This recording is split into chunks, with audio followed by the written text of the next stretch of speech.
We're going to get a read on small business job growth, and that's from Paychex, an IHS market. Joining us right now is Marty Musi. He is chairman and CEO of Paychex.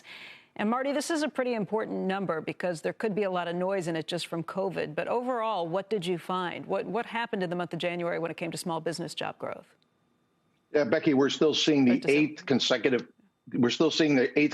month of really strong job growth, particularly in small businesses here, and wage growth, 4.4% up from last year. So wage growth really accelerating, and it continues to be well over 4%. That really means something. And, you're seeing it across the board, but the West is the strongest, the Southwest, Texas, Arizona, Florida. This is where you're seeing the biggest job growth. And those wage increases, leisure and hospitality leading the pack with 11% hourly wage growth. The only Omicron impact that looks like we see in January is hours worked are down about 8%. So I think people are probably missing some working hours, but overall, not a big impact. What do you think happened? Is this a return to more travel, more people going to some of these places? Is this just the idea that, look, businesses are paying up because they've got to get the workers back in, and workers are responding to higher wages? What story does this tell? Yeah. What you're hearing is that they are responding now.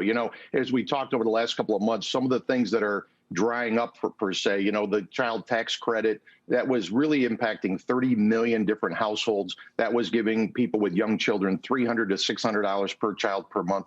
That has dried up. That has stopped. You're seeing things, I think, where people are coming back, the inflation, that's starting to drive people back into the workforce. And as I think Jim Cramer mentioned yesterday, New York City really hot right now, higher job growth than we've seen in months. All of a sudden, looks like people are getting back into those jobs, particularly leisure and hospitality.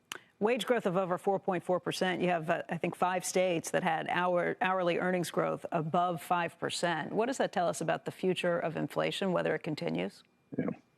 Well, it's pretty tough to turn the wages back. So I think that kind of inflation, wage inflation, is here to stay. It's interesting. It's very much on the low end. So you're seeing the youngest generation getting the biggest wage increases, which isn't probably surprising. It's starting jobs. That starting hourly rate is the one that's up the most, over 5% in many cases. And you're seeing the higher level jobs, the more tenured people, actually still under 3%. So the overall average is a little bit deceiving. It's high on the front end of the jobs, and it's a little bit lower on the more tenured people.